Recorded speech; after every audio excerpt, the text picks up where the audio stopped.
తెలంగాణలో నైరుతి రుతుపవనాలు మరింత చురుగ్గా విస్తరించడంతో రాష్ట్ర వ్యాప్తంగా వర్షాల జోరు పెరగనుంది. భారత వాతావరణ శాఖ తాజా అంచనాల ప్రకారం జూలై 3 నుంచి 8వ తేదీ వరకు రాష్ట్రంలోని పలు జిల్లాల్లో తేలికపాటి నుంచి మోస్తారు వర్షాలతో పాటు కొన్ని ప్రాంతాల్లో భారీ వర్షాలు కురిసే అవకాశం ఉంది. దీంతో ప్రజలు అప్రమత్తంగా ఉండాలని అధికారులు సూచించారు. ముఖ్యంగా జూలై 3, 4 తేదీల్లో ఆదిలాబాద్, కొమరంభీం, ఆసిఫాబాద్, మంచిర్యాల, నిర్మల్, నిజామాబాద్ జిల్లాల్లో భారీ వర్షాలు కురిసే అవకాశం ఉందని ఐఎండీ వెల్లడించింది. ఈ జిల్లాల్లో గంటకు 30 నుంచి 40 కిలోమీటర్ల వేగంతో ఈదురుగాలులు కూడా వీచే అవకాశం ఉండటంతో రైతులు, ప్రజలు తగిన జాగ్రత్తలు తీసుకోవాలని సూచించింది. అదేవిధంగా జూలై 4, 5 తేదీల్లో రాష్ట్రంలోని పలు ప్రాంతాల్లో తేలికపాటి నుంచి మోస్తారు వర్షాలు కొనసాగుతాయన్నాయి.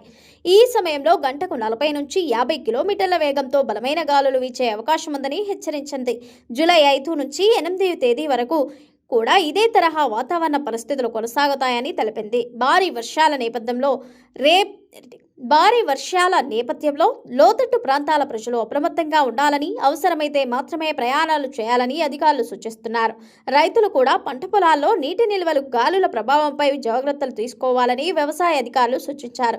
పరిస్థితులను ఎప్పటికప్పుడు పర్యవేక్షిస్తున్నామని, అవసరమైన సూచనలు, హెచ్చరికలు కొనసాగిస్తామని వాతావరణ శాఖ వెల్లడించింది.